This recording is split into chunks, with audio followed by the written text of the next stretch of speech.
Hello, everyone. My name is Grace Goheen, and I'm a product manager at DBT Labs. And after a series of wild and fantastical events that I won't get into, I recently became the newest owner of the Willy Wonka chocolate factory. I'm taking the baton from good old Timothy Chalamet, and let's just say the transition period has been a bit bumpy so far. It turns out the past Wonkas were disorganized. Most of their data was stored on handwritten post-it notes scattered around the factory. I want to bring stability and reliability to all of this chaos. If I can't trust my data, my recipes or distribution could be all wrong. It takes very precise ingredients to make a gobstopper everlasting. If I can't find my data, I won't be able to make data-driven decisions. How will I know if I should invest in new gum flavors or new mix-ins to my chocolate bars? Thankfully, I'm not like the other Wonkas because I'm an expert in DBT. So I'm going to use DBT Cloud to make sure our small but mighty factory is producing the most scrumdiddlyumptious candy products, backed by data, of course. And there's a few brand new features that will help me ensure the quality of my data outputs, including DBT Assist, generate documentation and tests using AI, DBT Cloud CLI, where I can develop in DBT Cloud locally and access my favorite VS Code extensions, Advanced CI, so I can deploy PRs with confidence that they do what's expected, and unit testing. Test your modeling logic before building. So come with me into my DBT Cloud project. Now, you may notice this new navigation on the left-hand side. In the coming weeks, you'll start to see these small changes to make it easier to quickly find and move between different parts of DBT Cloud. Now, I've only just begun my DBT journey, so I've added a model to track my candy orders and some initial customer info.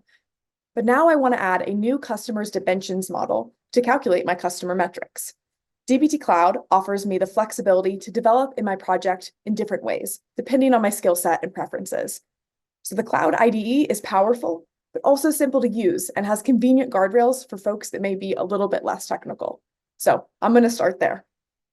Now, as I'm developing, you'll notice that parse times are now significantly faster because of some improvements that we've made under the hood of DBT Cloud. All right, so I'm going to create a brand new MARTS model called dim customers. So we'll create a new file, name it dim customers. And then with a little bit of special Wonka magic, also known as copy and paste, I'm going to instantly write the SQL logic. So I'm calculating some new metrics for my customers, like how many orders they've placed over their lifetimes, as well as whether or not they're a golden ticket winner. Now, because I'm a responsible contributor, I want to add documentation and tests to this model. I can use the brand new DBT Assist feature to use AI to automatically generate my documentation and tests for me. So I'm going to start by generating my documentation. And I can see this is creating a description for my model, as well as for each column within my model. Previously, this could be somewhat time-consuming. I would need to handwrite all of this YAML to properly define my fields. But I've got a factory to run. I don't have time for that. All right, I like how that looks. So I'm going to go ahead and save that file. And then next, I'm going to use DBT Assist to automatically generate my tests. And this is going to inject tests into the same YAML file based on the current data outputs. This is great. It recognized my customer ID was my primary key and added a unique and not null test and added some other not null and accepted value tests as well. All right, once my tests and documentation have been added, I'm feeling really good about this model, so I'm going to go ahead and commit my changes to a new branch. So we'll call this Wonka demo, and we'll add a message, so added dim customers model. All right. Next, I'm going to take advantage of DBT Cloud's flexibility and developer experience by swapping over to the Cloud CLI. The Cloud CLI allows you to develop locally using your code editor of choice and custom workflows that you might want to use. It's typically a better fit for a more technical contributor, and the Cloud CLI is now generally available. And if you use VS Code like I'm doing here, we significantly improved the experience by enabling DBT Power User extension to work with DBT Cloud. Okay, so I'm going to check out the same branch from earlier. So I'll check out Wonka's demo. And what was it called? Wonka's dash demo. Let's pull from main. There we go. And then we're going to check out that branch. All right, there we go. I've got my new branch in so I can see my dim customers model. And I'm going to go ahead and query the results here using that VS Code DBT Power User extension. All right, and I'll take a look at the results here. And this is interesting. This is not quite what I would expect. I know Charlie Bucket and Mike TV received golden tickets because I've seen the movies, but this is golden ticket winner is false. Well, it looks like this is golden ticket winner depends on, let's see, whether or not they've made an order that contained a golden ticket. So let's actually swap over to fact orders and preview these results. So if I look at the preview and the logic in fact orders, I can see that does contain golden ticket is case sensitive, right? It's checking whether or not my candy type is exactly equal to lowercase BAR. But my candy types actually have mixed case. They've got a capital B here, right? Now I can use the brand new unit test functionality to write a test for how I would expect this does contain golden ticket logic to behave. Unit tests provide the ability to validate your modeling logic on a small set of static inputs before you materialize your full model in production.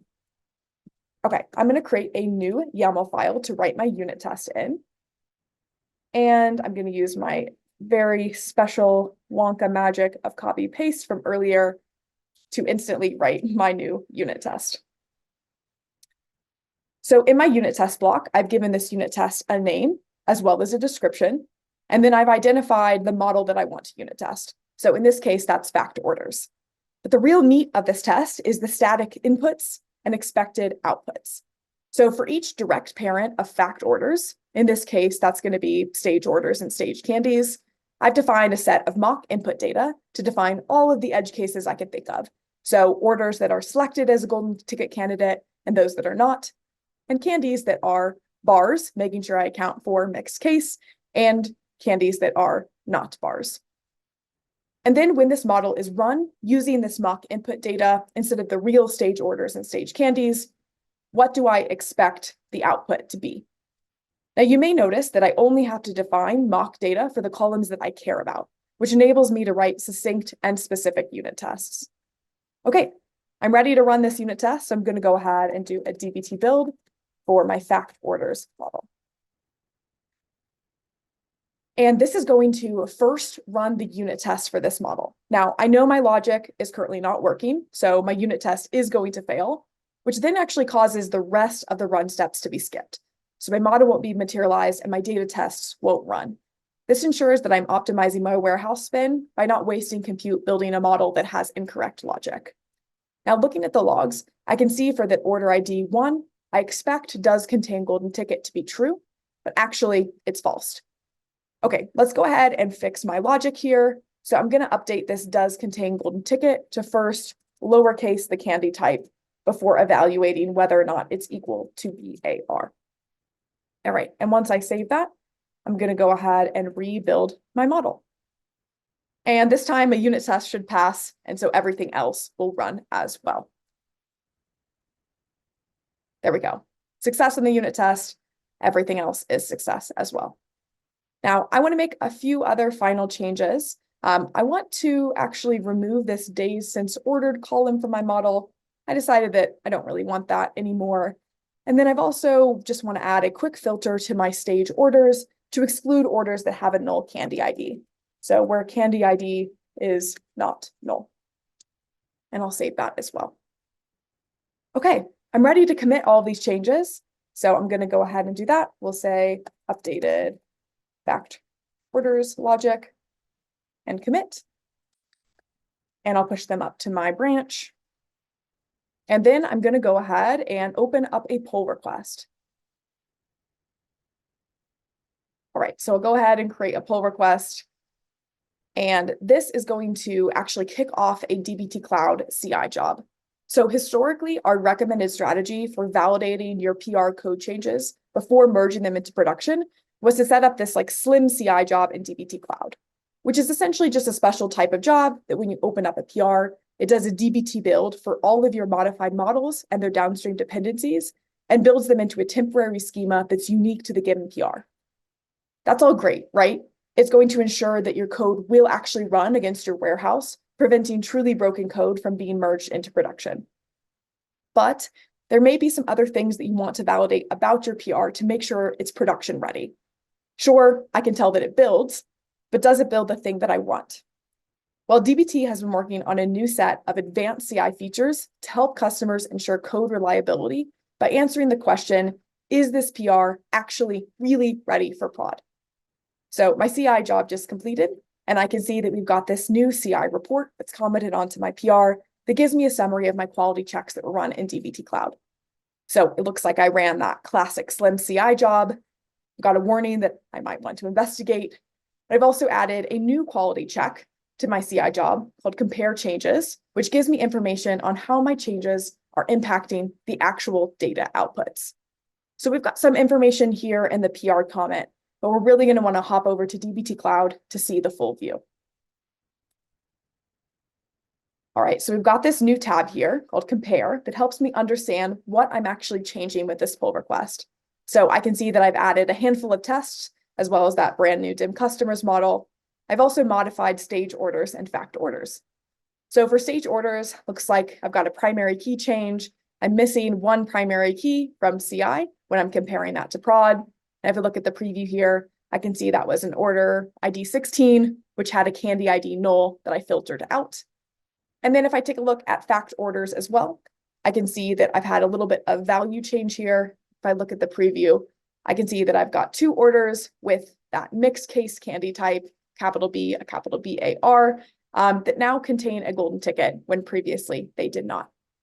If I look at the columns, I can also see that I removed that day since ordered column, which shifted around the position of some of these columns as well. So compare changes will help my data team speed up our QA process because I can easily see how a PR actually affects the data outputs, ensuring I don't accidentally introduce unintended behavior. All right, I'm going to return now to my day job as a product manager of DBT to announce that you too can get access to this golden ticket set of features to improve the quality of your DBT project. So DBT Assist is now in beta. DBT Cloud CLI is generally available. Advanced CI features are coming very soon, and unit testing is now available in DBT Core version 1.8. Speaking of, I wanted to take a minute to dive a little bit deeper on what's new in DBT Core. So we are invested in making DBT Cloud the best experience possible for DBT development. And also, we take our responsibility as stewards of open source very seriously. So I'm incredibly excited about the newest version of DBT Core, which we just released last week, and I want to highlight a few of my favorite new features. All right, to start us off, DBT adapters and DBT Core have been decoupled. So this new stable interface for adapters will be forward compatible for future versions. So if you want to use DBT Core version 1.x with DBT Postgres version 1.y, you will be able to. As mentioned previously, test coverage has expanded to include unit testing. So you can now validate your SQL modeling logic on a small set of static inputs before materializing your model.